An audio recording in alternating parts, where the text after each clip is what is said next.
Hello friends, welcome to my channel. दोस्तों, आज हम बात करने लगे हैं यूरेनस प्लेनेट की। दोस्तों, यूरेनस प्लेनेट को ग्रीन प्लेनेट भी कहा जाता है क्योंकि इसका जो एटमॉस्फेयर है वो हाइड्रोजन का बना होता है और हीलियम का बना होता है और मीथेन गैस का बना होता है।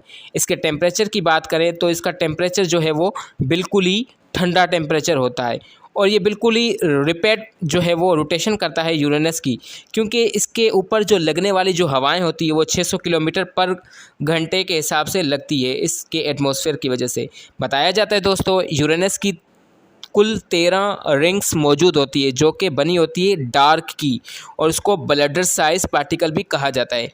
यूरेनस के 27 चांद मौजूद है और ये अपना रोटेट पीरियड जो है वो 17 घंटों में मुकम्मल करता है। इसके रिवोल्यूशन की बात करें तो वो बिल्कुल ही हमारे ज़मीन के 84 साल के बराबर है, यानी इसका एक पीरियड जो है वो हमारे अर्थ के 84 साल के बराबर है।